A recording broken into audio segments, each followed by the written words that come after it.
Monsieur le ministre, la parole est à notre collègue Mohamed Ngom ou à son défenseur, Madame Aïssata Tall Sall.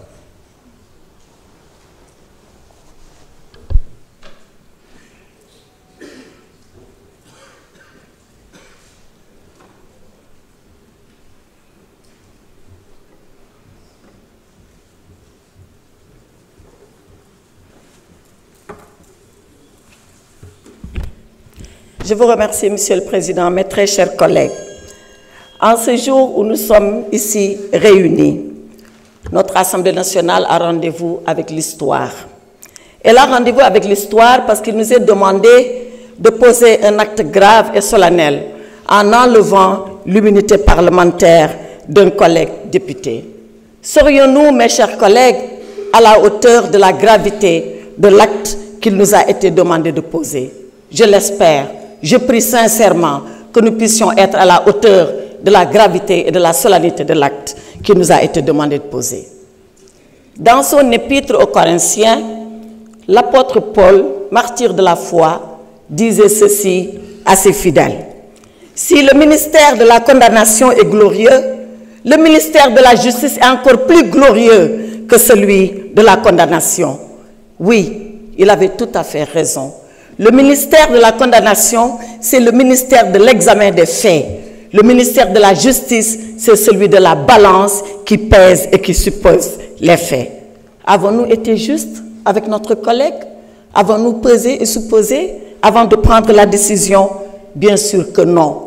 Avons-nous été justes avec Farba Ngom lorsque nous statuions sans dossier? Je le dis, je le répète et je le confirme. Oui, il m'a été transmis un dossier entre guillemets, 4 lettres de transmission sur des feuilles volantes. Si c'est ça un dossier, on est loin de l'idée qu'on se fait de notre mission. Avons-nous été justes vis-à-vis de notre collègue Mohamed Ngom lorsqu'il a suffi 10 jours, samedi et dimanche compris, pour statuer dans la précipitation sur cette demande de levée de l'immunité parlementaire? Avons-nous été justes lorsque nous sommes juges le jour et procureurs impitoyables la nuit? Voilà ce qui s'est passé. Et voilà pourquoi, dans la longue histoire de notre Assemblée, pour la première fois, une demande de levée d'immunité parlementaire a suscité autant de débats, autant de controverses et autant de polémiques. Et pourtant, il nous faut décider.